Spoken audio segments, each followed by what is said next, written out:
Everything good now? We can hear you. Okay, cool. All right, so let me get my screen back up here. I apologize. So that previous video, if you can't hear me, that was from Quad Mover. I'm sitting here talking away. 4 prop blades on one drone, pretty intense. Check out the video. I don't know if you could hear the sound through my computer. Obviously not, but um, I did want to profile that. My buddy sent me that this morning or this afternoon, so I did want to throw that out there. Yeah, that picture is just crazy with 64 prop blades. I know it's intense, right?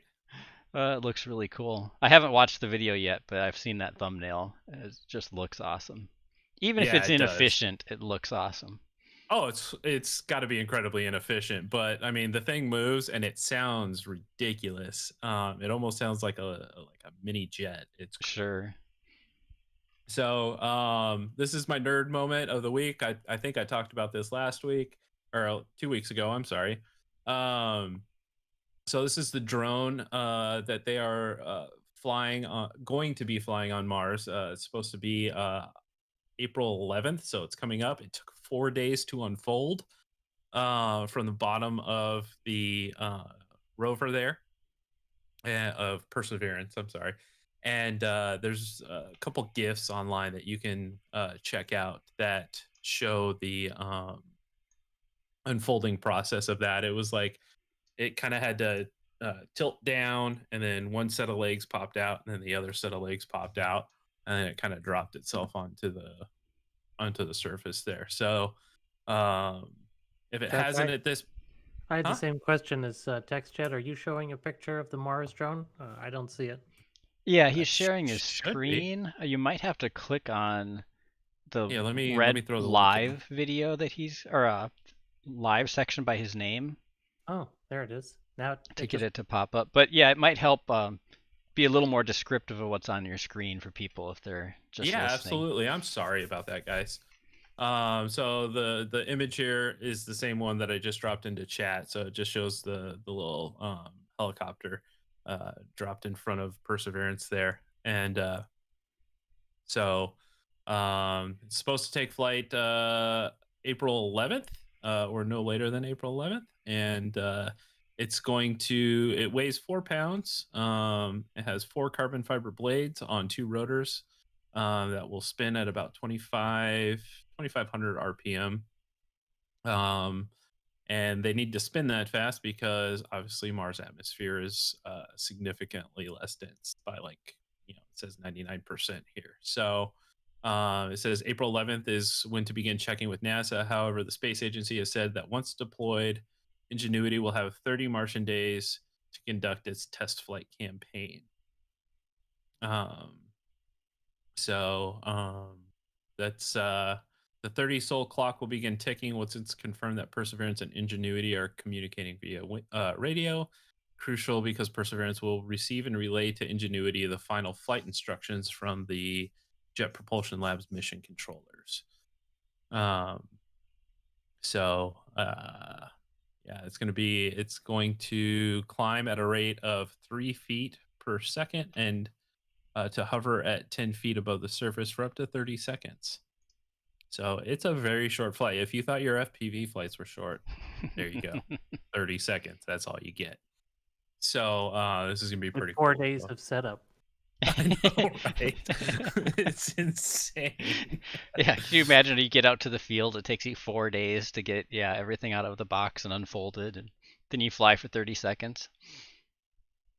All right. So that's just incredible. So super nerd moment. I think this is pretty cool. So it hasn't flown yet, right? No, it doesn't. It's not gonna. It's doing its pre-treks starting April 11th. So I suppose if we thought like the FAA's recommended pre-flight checklist was long, I bet this is ridiculous. Insane, right? So yeah, I think the Perseverance has to move about 10 meters, 15 meters away from it before it takes flight. I'm sure it'll kick up a lot of dust and whatnot. So they'll need to get all that clear from Perseverance because they'll dusty up the solar panels on that thing. So well, they can just fly over it and clear them off again. That's probably true. Maybe. But you only get 30 seconds. But I mean, here's the thing though: is this thing's? I mean, they're gonna send the flight instructions to this thing, and then it's autonomous, right? Yeah. From that point forward, it's not like you're gonna be there's some poor guy sitting at JPL that's gonna be flying this thing. So I wouldn't want to be that guy anyway. So all right. Next up, I do have Genesis, which is a company owned by Hyundai. Um, they released a 3,281 drone show in Shanghai. Sets the world record for sheer amount of drones in the sky for one event.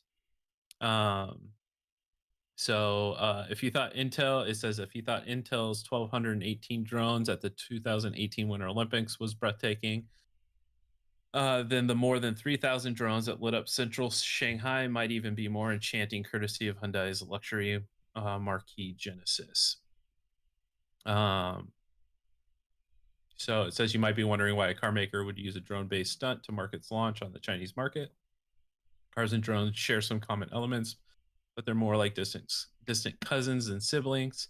It all boils down to messaging. However, in Genesis' particular message is that its DNA, represented by the double helix that the drones formed at one point, is defined by daring and audacity. On a technical level, the show's climax made use of 3,281 drones at the same time, earning the Guinness World Record for most unmanned aerial vehicles airborne simultaneously. The previous record holder was Shenzhen Demota Intelligent Control Technology, who set the record last September with 3,051 drones. So I bet that's one of those things that really is different if you're in person than watching. Oh my God, YouTube I can video. imagine. I've never been able to see a drone show.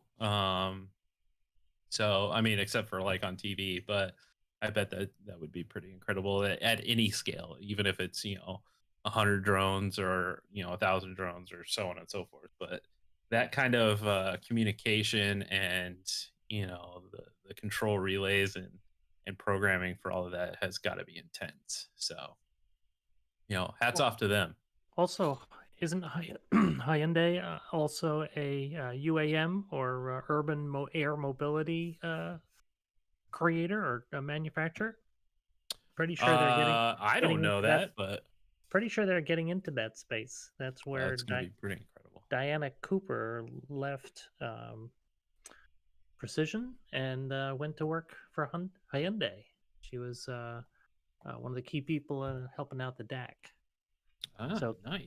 Competitors to Joby. Very nice, very nice. Well, it seems like a lot of different companies are. I mean, a lot of companies are breaching into the drone space. I didn't pull it up on one of the news articles this week because it was behind a paywall, but I know Toyota has partnered with Zipline for delivering medical supplies across Japan. So Zipline has grown pretty large. I know Walmart has partnered with them and a couple other companies beyond just what they were doing initially in Africa, delivering vaccines and that kind of stuff. So Zipline seems to be doing pretty well for itself right now. This is pretty neat. Let me drop this. I keep forgetting to paste in articles, and I apologize. I'm all out of sorts today. Okay, so this is called the Elasticopter. Fail. So this drone features adjustable arms on it that can dynamically adjust to the payload that it's carrying to prevent it from creating prop wash over the cargo that it's carrying. So this would be a prototype for a cargo delivery drone or for a product delivery drone.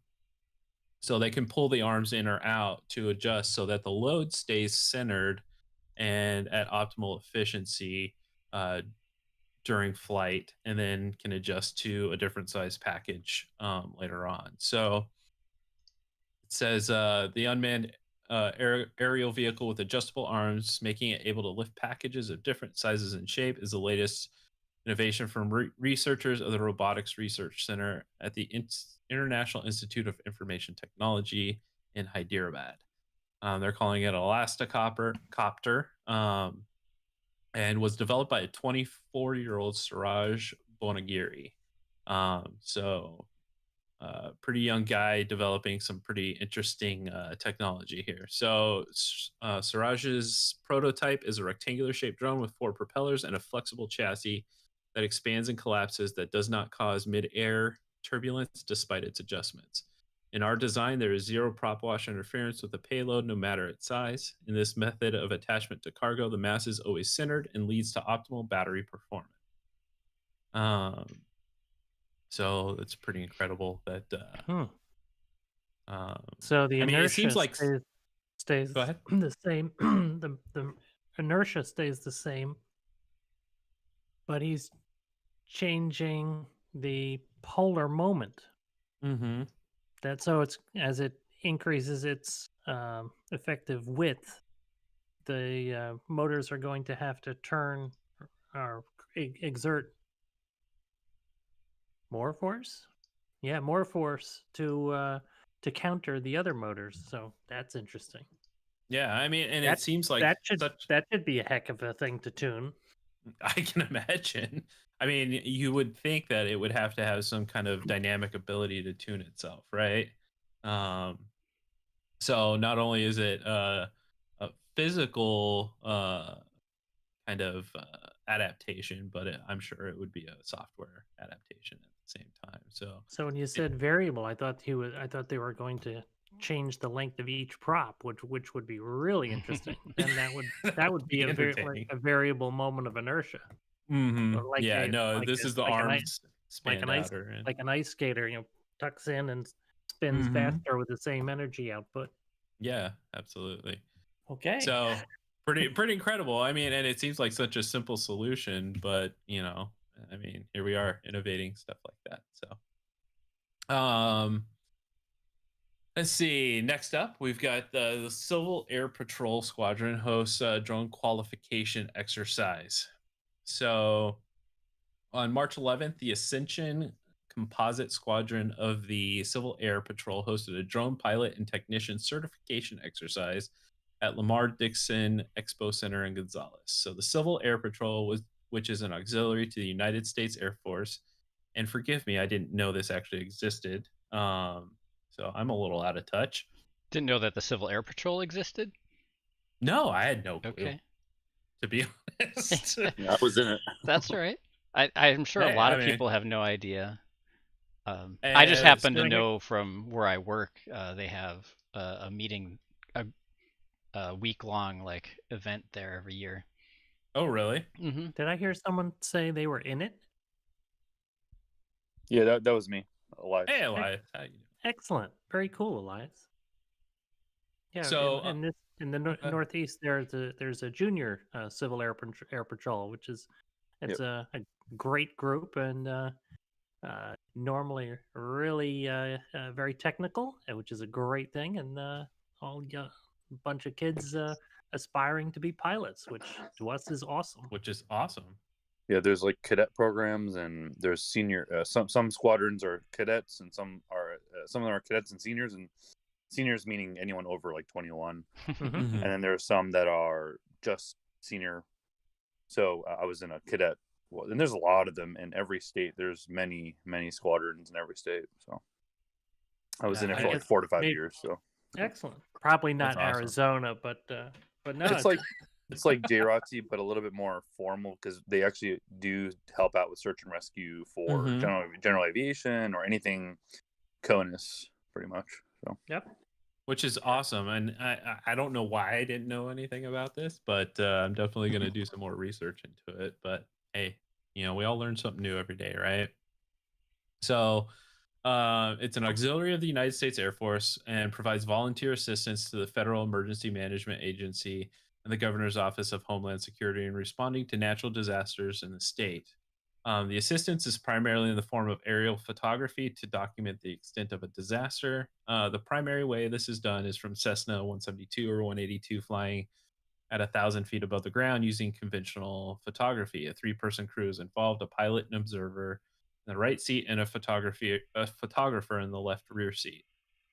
The pilot flies the aircraft. The observer helps in navigation, communication, and target location, while the photographer takes the actual pictures.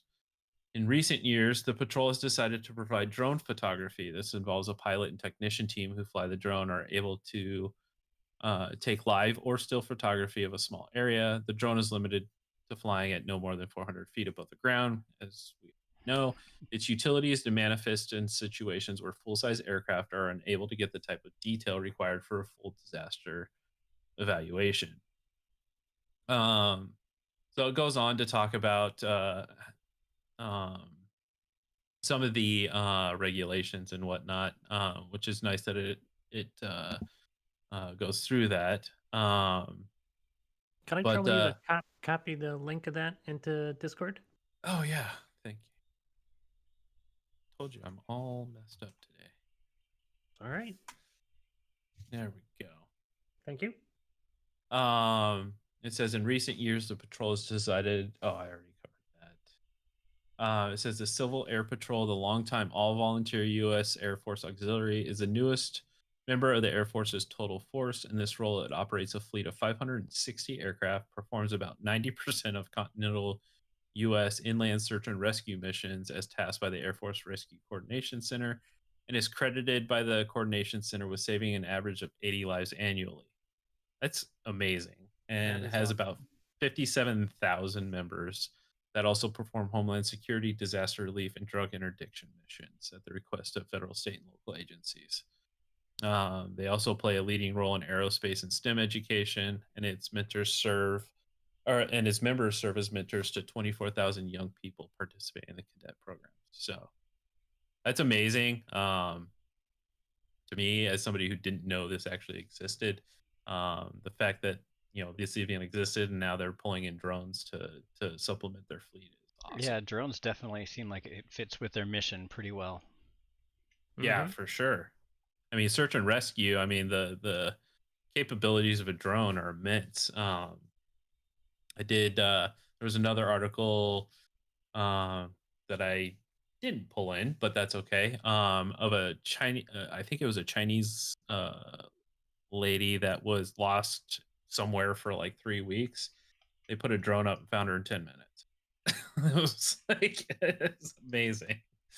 So the search and rescue capabilities of this kind of stuff is awesome.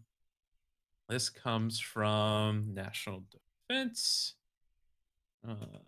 website, National Defense Magazine.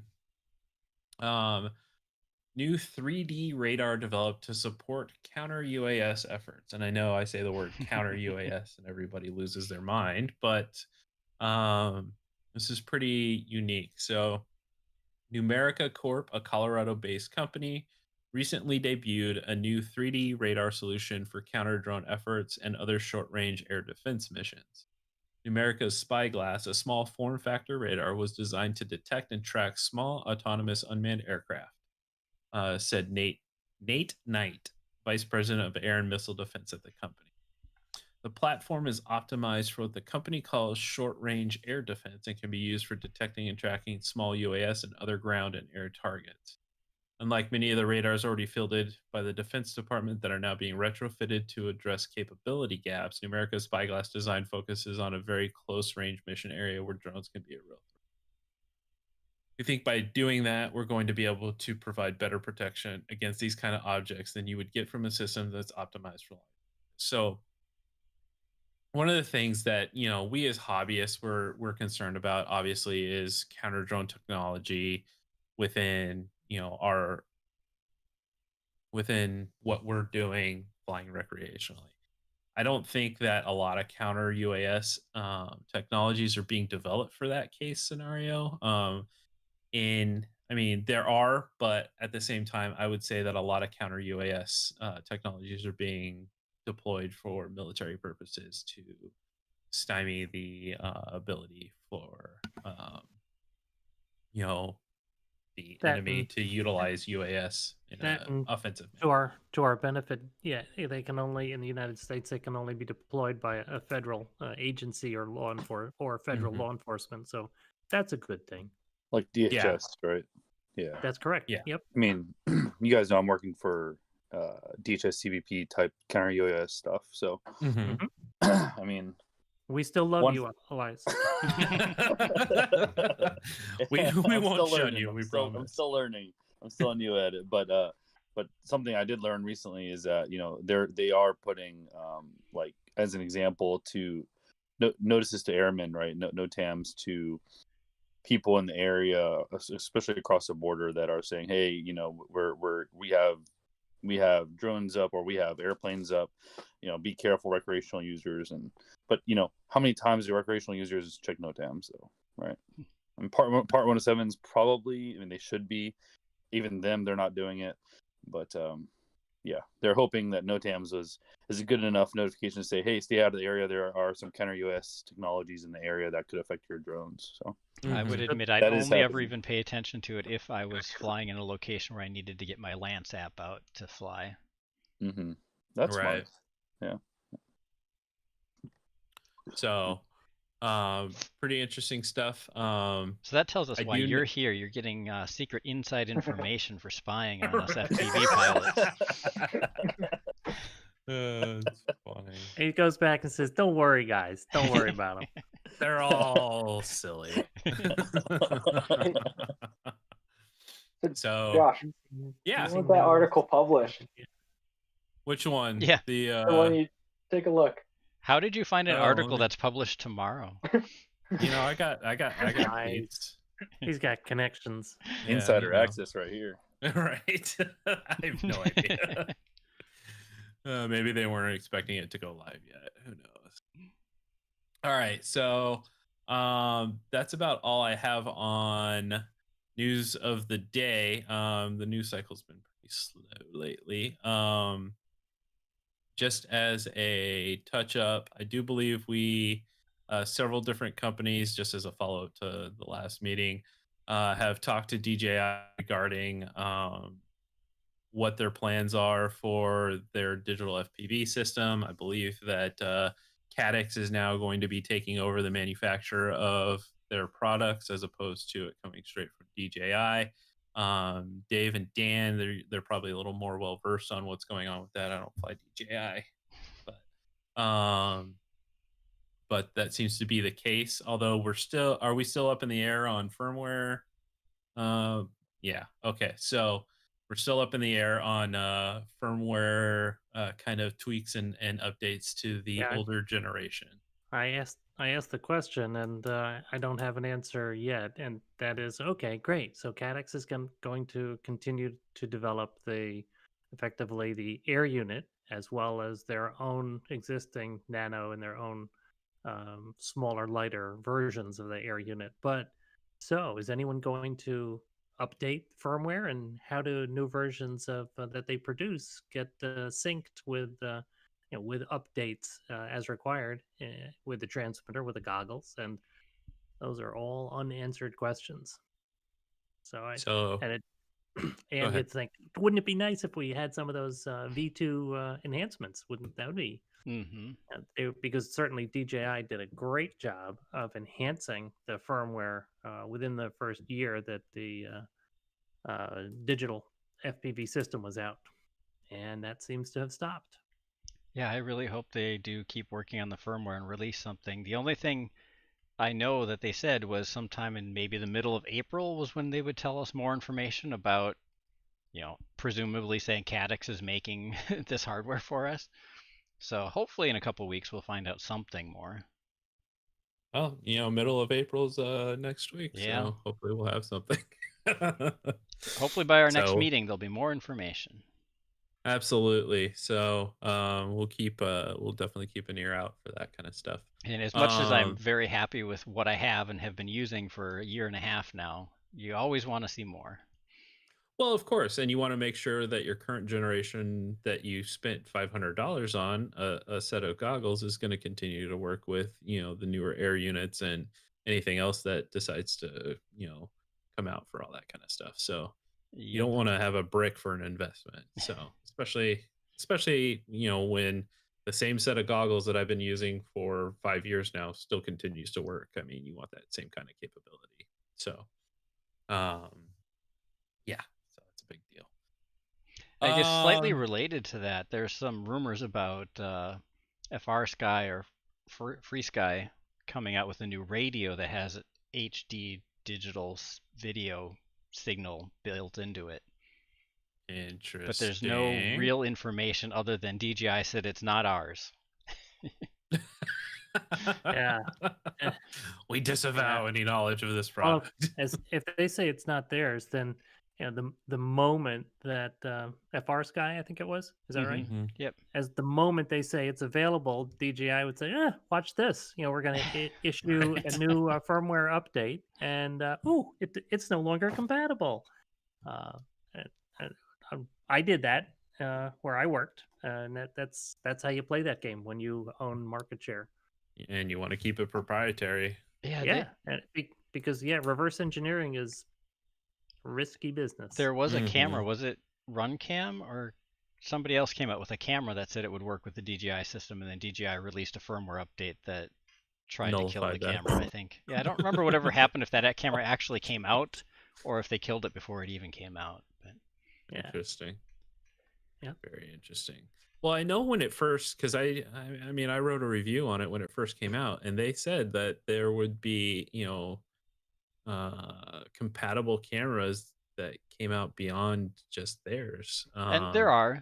Caddx has 3 models maybe now of cameras that work with the Caddx Vista, and are, I suppose, air unit compatible as well. Gotcha. Cool. All right, so any updates from the DAC? Yeah, it's expanding from beyond the DAC to now 2 ASTM working groups. So with the DAC, we're working on the low altitude increased situational awareness tasking group. That's tasking group 9, and that's targeted. It's tentative. The next DAC is June 23. It's tentative because it's not official until the Department of Transportation approves the date, and it gets published in the Federal Register.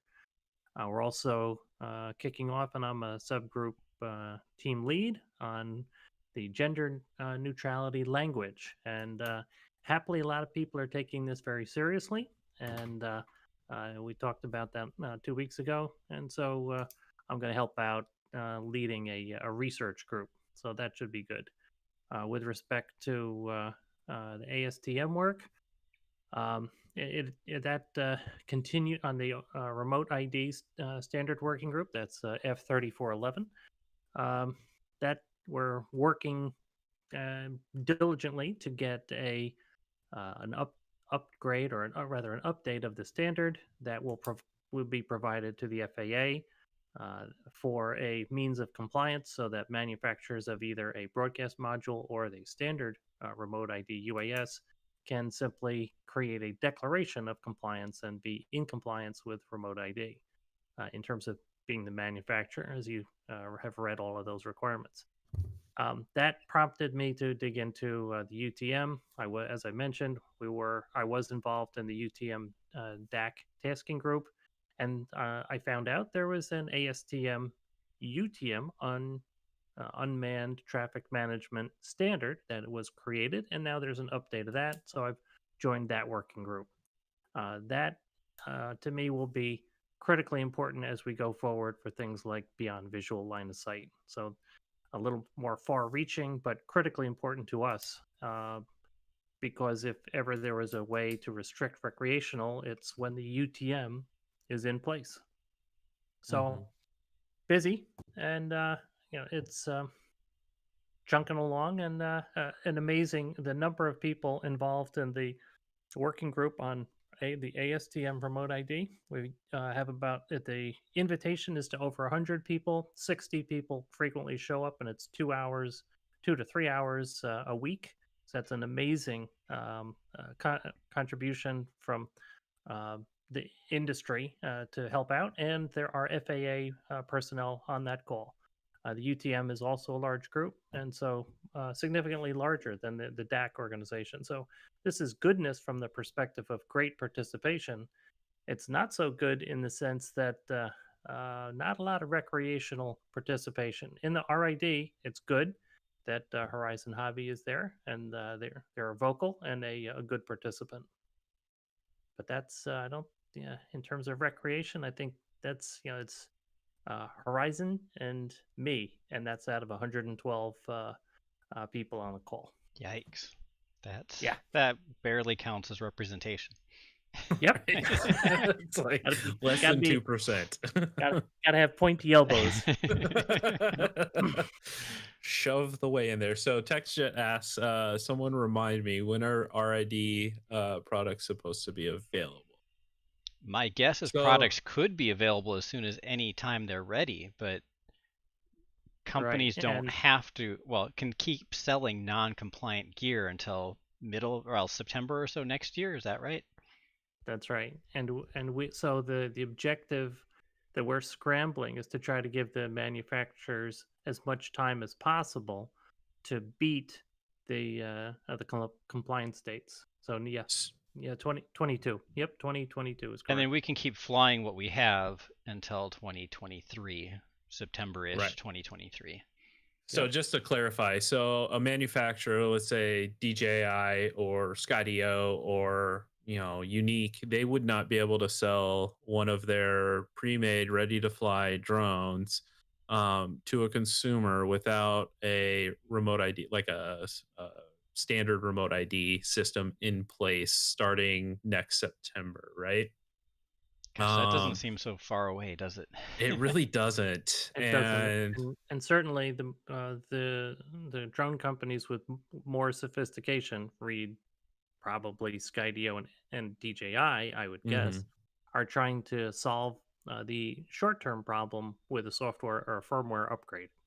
So you buy your new Skydio, your new DJI, the things become they have to cut over, and then a firmware update allows you to be compliant. That's possible with some of the more advanced. And yes, that means that there probably are additional radios on these devices. So, but that's some of the thinking.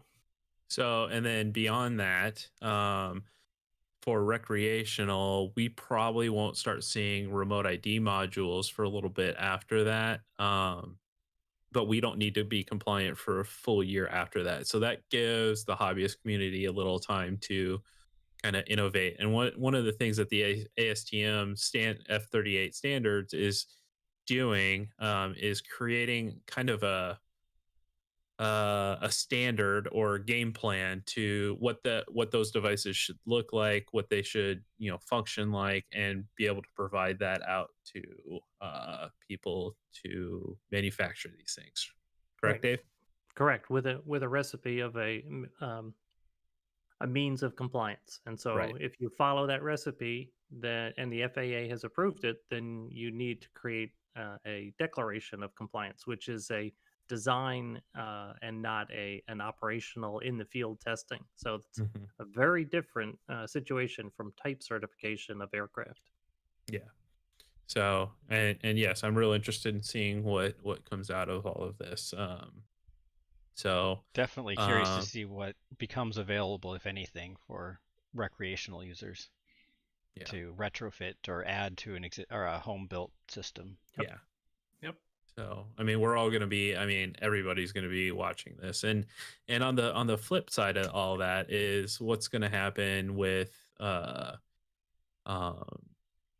CBOs and who gets to become a CBO and how requesting. No, we haven't.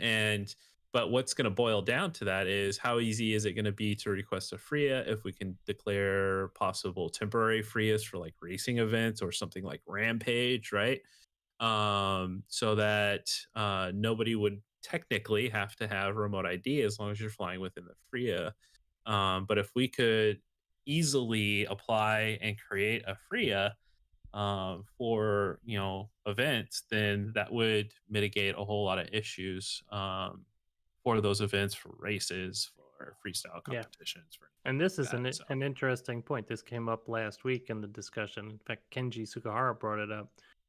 Within the ASTM remote ID standard, there was a thing called a volume reservation. And this was, I was able to get it changed from a dome to a polygon before it came out. And so this standard is international, and so it can be picked up by various entities that are analogous to the FAA around the world.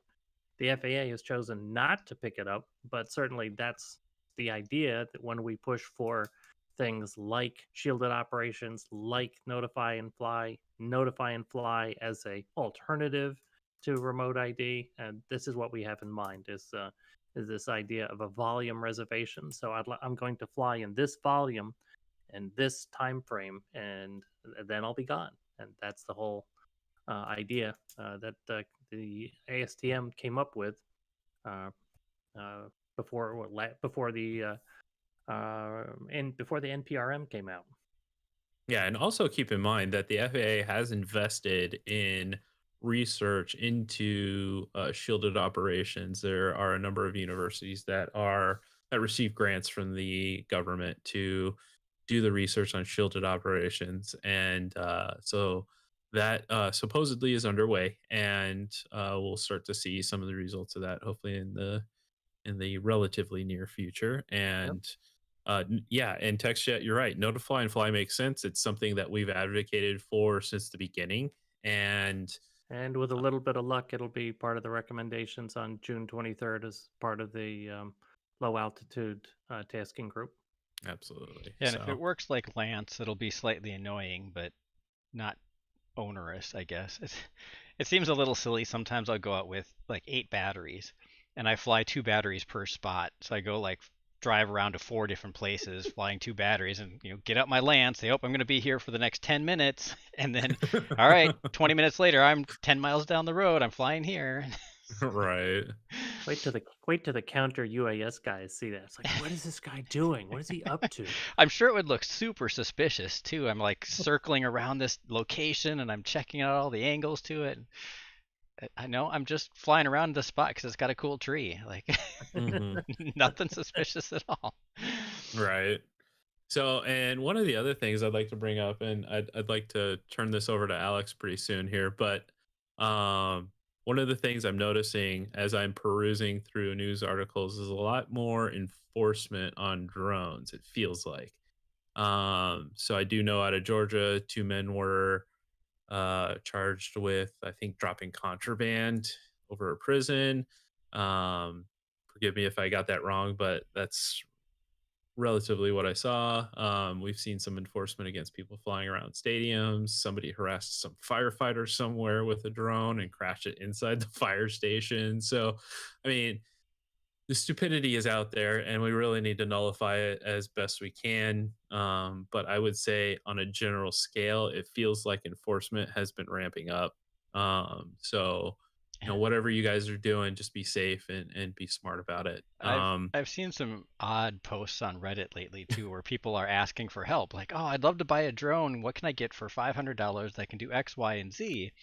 And it's like, can fly for 30 minutes and it can carry a payload and it can drop stuff. And one of them was like, can carry 100 grams on a tether or on a string. Like, and my comment was, that sounds awfully suspicious.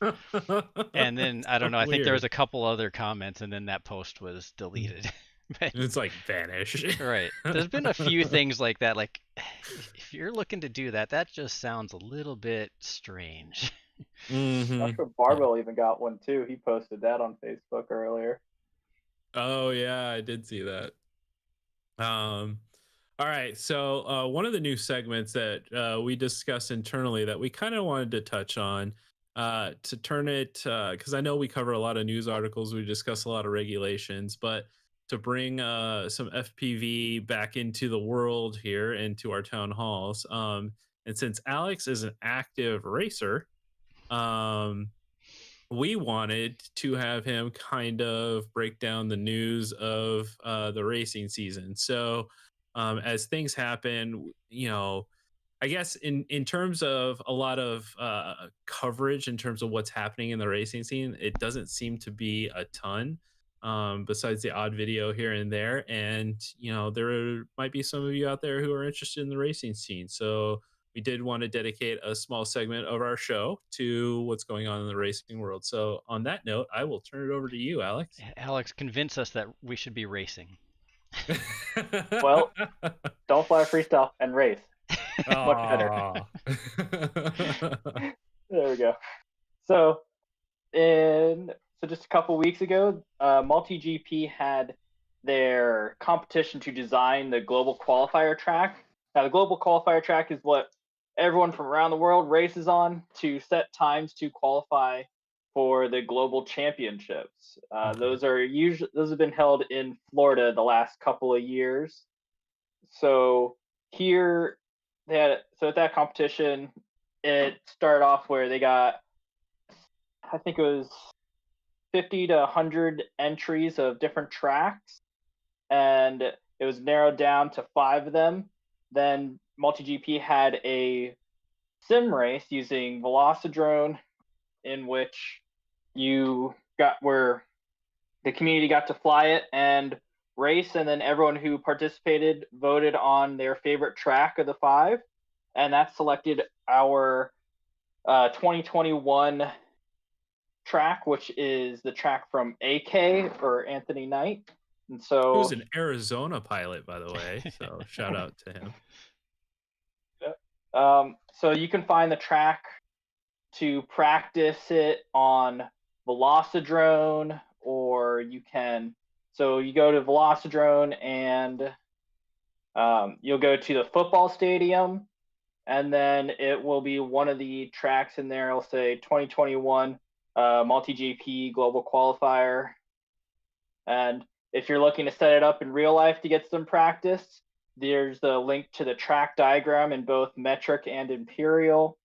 Wow. So it's going to be easier to set up in metric because that's how it's designed for. In imperial, you get a couple of decimals. So uses 6 5x5 gates, 5 flags, 2 double gates, and 1 hurdle.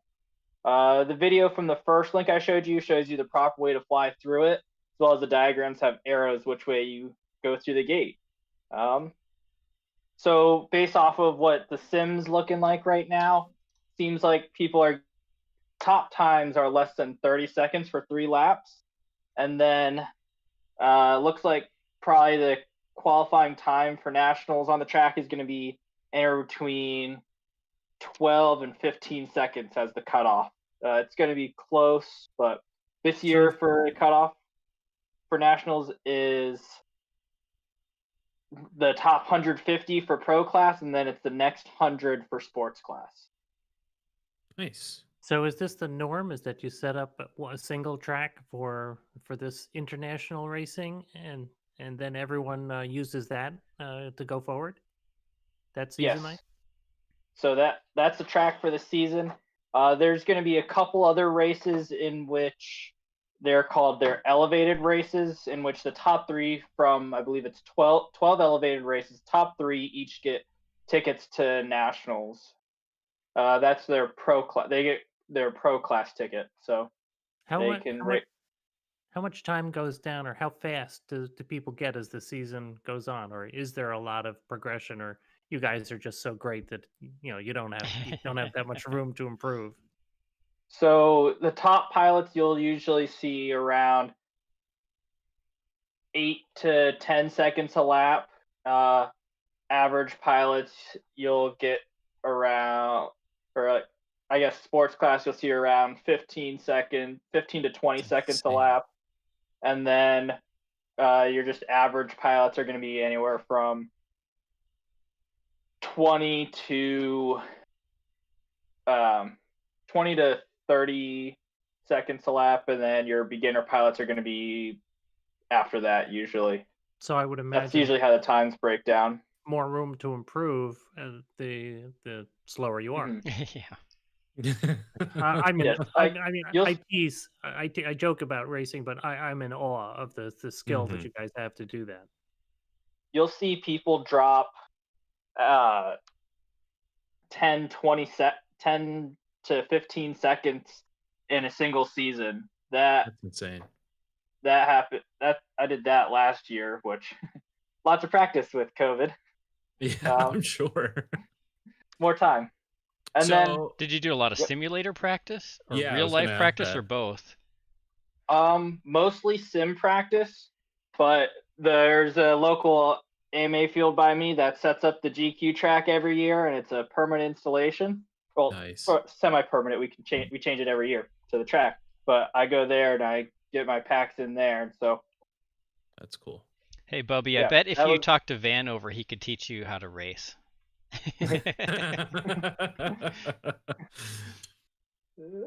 I'm So, I sure you've mean- got some connections. Like 10 seconds a lap. I mean, how long? I mean, in terms of meters, how long is the track? the track has to fit within 200 by 300 feet, Okay. or no, 100 by 200 feet. Okay. I'm not sure the exact track length because you're going back and forth a couple of times, Right. but yeah, you're covering a pretty decent amount of ground in a very short amount of time. I can imagine. It's easier to go by gate count. So you have, in this track, you have 11 gates. No, Okay. 16 gates. Yeah, 16 gates. Mhm. So you're going, at 8 seconds, you're going through 2 gates a second on average. That's ridiculous. I can't even Like, find the I next can't gate even. in 2 seconds. I know, right?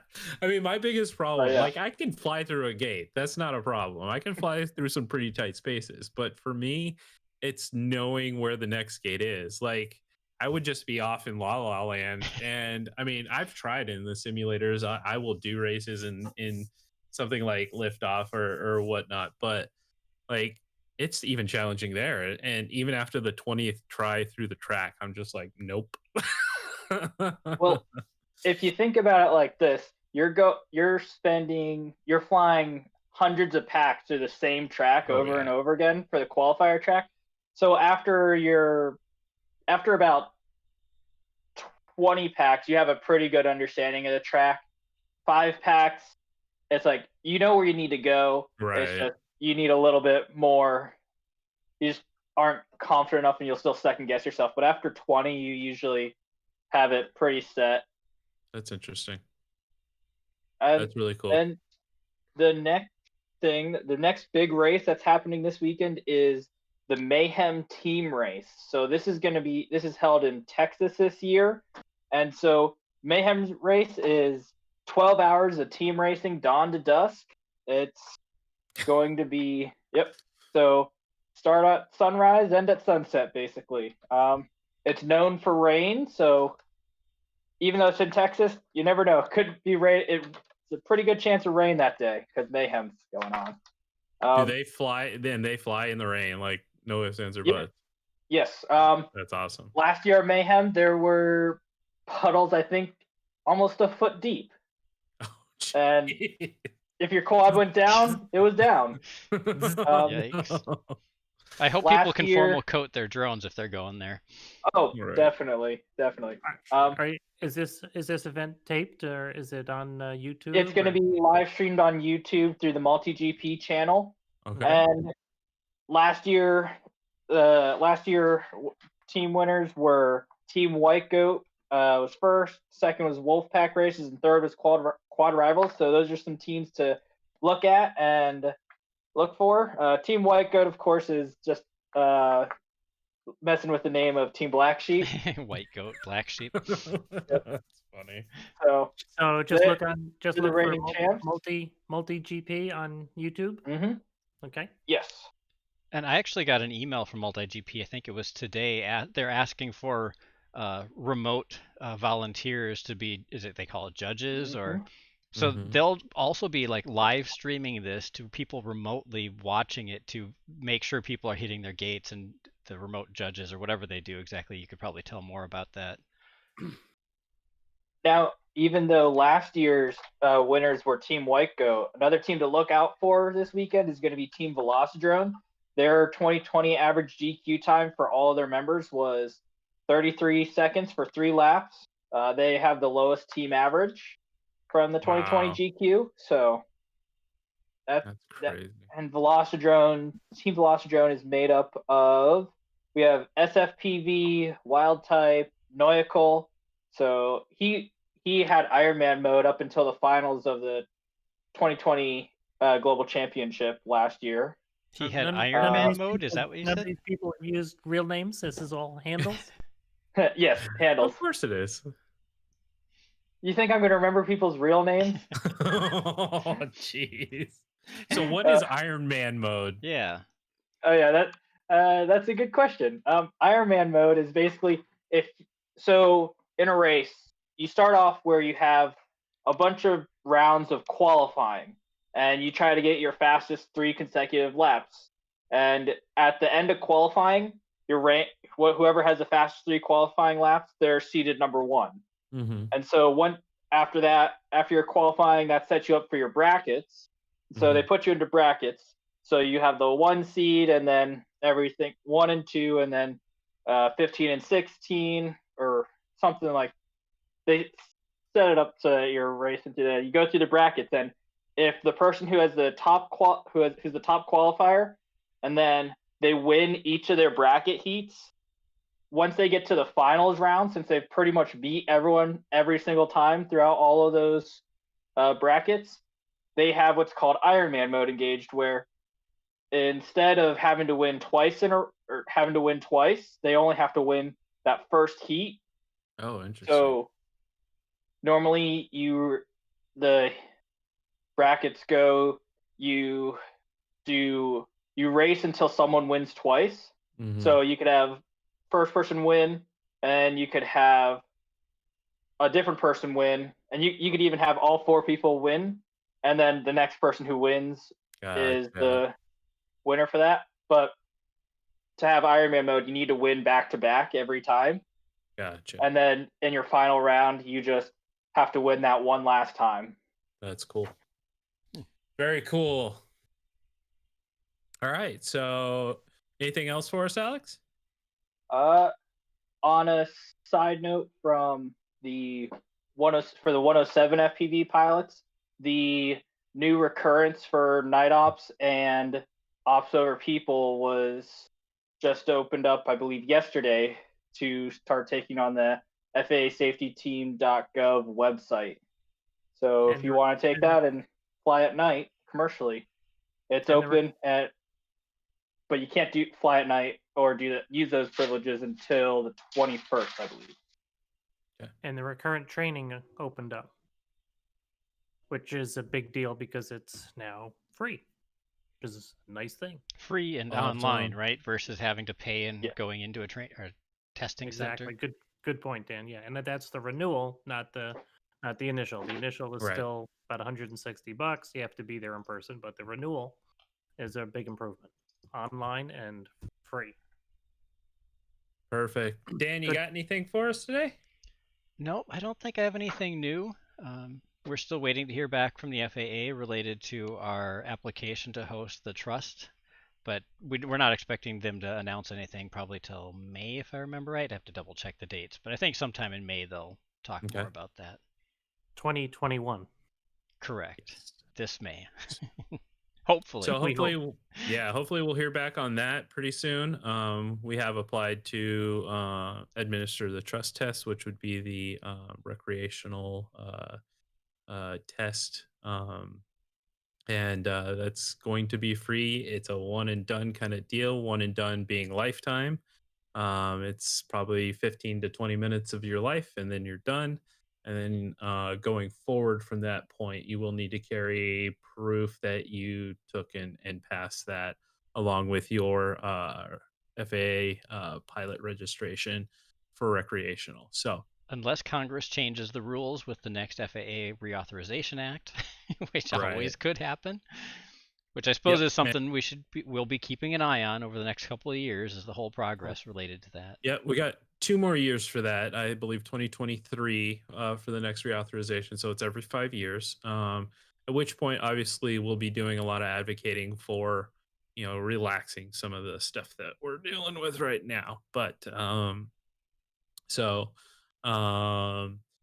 And beyond that, we're seeing a lot of uptick in terms of racing events and events in general. I know a lot of buzz around Rampage is going on. I'm pretty sure, I haven't seen a whole lot, but I'm pretty sure West Coast Throwdown is going to be going on this year. So some big events thrown by a lot of great guys. So all I can say is keep a lookout for those and be safe.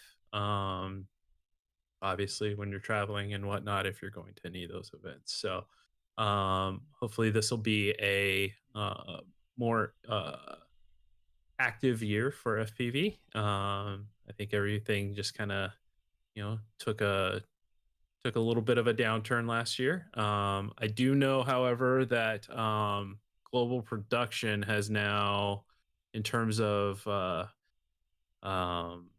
chip availability, microprocessor availability, has now begun to impact the drone industry. There's a lot of shortages of a lot of different products out there. So if things become hard to come by, just Don't be be surprised. forewarned. Yeah, don't be surprised, because with everything that shut down last year, that stuff's kind of starting to catch up. So if there's some flight controller shortages or Yeah, I think any I kind just of heard something about like microprocessing. gyros and stuff are getting harder to come by and getting more expensive, and that means obviously flight controllers are going to be affected. And Yeah. So Anything that's an application specific integrated circuit, that's where the choke point is. So mhm. not memory, but anything that has logic in it. That's and we are not on the cutting edge in terms of prioritizations. No. This is going to be it's going to be nasty, because this is not the building up capacity in fabs is not something that happens overnight, and each fab is a multi-billion-dollar facility. And in the United States, I'm pretty sure we have zero now. We've Intel, AMD, IBM was had large fabs. They've all gone fabless and have moved their fabrication facilities offshore to Asia. So we're stuck, and we'll see what happens over the next couple of years. This is going. Things will probably change, but building a fab is a multi-year, multi-billion-dollar event, because it has to be really stable, and like going down 2 or 3 stories into the earth to build the foundation, so that you get no vibration, and then you isolate the building. So it's things like that we've learned over the decades of creating fabs. It's never cheap. and it's not Now I just do know. components go like ahead. that are short supply. There's all kinds of different things. I know I'm Lumber. also right interested in mountain bikes, and bikes are really hard to come by because say a manufacturer can't make brake levers or whatever piece it is. They can't build a whole bike because they're missing one part. And like you said, lumber got super expensive, and it's just Yeah, It's about 4 300%. times the price right now. Yeah. So Four. sheet of OSB that used to cost $11 7 months ago is now I think running about $45 a sheet. So ouch. yeah. So and that in turn drives home prices up, and it's just a nasty cycle. So just be forewarned that stuff like that's happening, and so things might be kind of hard to come by. I do know that there's a Taiwanese chip manufacturer that is TSMC. building. Yep, they are building here in Arizona. Yes, That's big news. Yeah, so that'll be interesting. Big IC. Yeah, it's huge news, because they are one of the leading manufacturers in the world in terms of getting down to the nanometer. It's Yeah. like, what is it, like, I think they're 8 or 7 nanometer now, so they're advanced, and that is great news for Arizona. Great news to have a big fab by TSMC in the States. And they're hiring a ton of engineers, so it's going to be crazy. So at any rate, not to end on a somber note, but I just did want to forewarn anybody who's watching. That's the very reason I'm sure that DJI has kind of offshot some of their production over to Cadix to kind of close that bottleneck a little bit. So but at any rate, any Fly questions? fly more, crash less. That's the Yeah, absolutely. So Buy your Alex, spares when you can. props probably props okay, and but arms only. flight controllers, no flying in foot deep puddles. Yeah, for sure. All right. So, any questions, comments, ideas, suggestions? How'd you like our racing thing? I think Alex did a great job and super informed on that stuff. And I learned something today. I am not a racer, in case you did not know. I don't think Dan's not. I'm not. Dave's not. You all should become one. I'm What's that? hoping they have. You all should become one. If they have a senior class, then for the slow guys. Nah, everyone races together. It's only fair. Yeah. So, I mean, I use the racing style drones for freestyle in terms of, the super lightweight. I do fast freestyle, but yeah, racing's not my bag. So, at any rate, I will, if you got any comments or suggestions, I mean, hit us up on YouTube. Leave a comment there. Obviously, it helps. Or drop a comment here in Discord. Always welcome. Let us know what we can do to improve, what you feel we should be working on, how we're doing so far. All that kind of stuff is good information for us, and we love your feedback. So, at any rate, if there's nothing else, I will let you all go for the evening, and thank you for coming. Everybody's super quiet. I know, the last couple episodes. Come on, guys. We need some feedback. Just Don't let our video scare you. No, I know some of the content's not always the most entertaining, but at the same time, hopefully you learned something. Hey, I put a counter UAS video up there. If a drone is shooting down another drone, hopefully that'll entertain the crowd a little bit. Uh-oh. Thank you. Uh-oh. I think. Hey guys, if you're interested in racing, hit Alex up. He's super smart. He's super into it. He can probably help get you started. There's a lot of I'm sure there's a lot of racers within the Discord, so hit these guys up, let them know you're interested, and they can probably give you a hand. Most likely there's a MultiGP chapter somewhere not too far from you that you can join and get more help and look for races. Absolutely. Yeah. So it's across the entire country. It's awesome. Yeah, it's huge. It's great. So or get one of the simulators, start practicing. Well, All do right, both, those of help. course. Yeah. That's what I did. You want all Thanks, three Alex. of you- Alex gave me a few lessons on the side, so I appreciate it, man. Thanks. Give me a little appreciation. Twitter. All the MultiGP official tracks are on Velocidrone. So Cool. All right. So if you want, shoot Alex a message. Maybe he can spotlight one of your local races or something like that in one of the next town halls. Who knows? I'm sure If there's he'd love enough, that. if there's enough interest, we'll just have to make an FPV Freedom Coalition team someday. Yeah, for sure. Or even Down with sponsor a that. race at some point. That'd be cool. All right. So with that, have a great night, everybody, and stay safe out there. All right. See you later.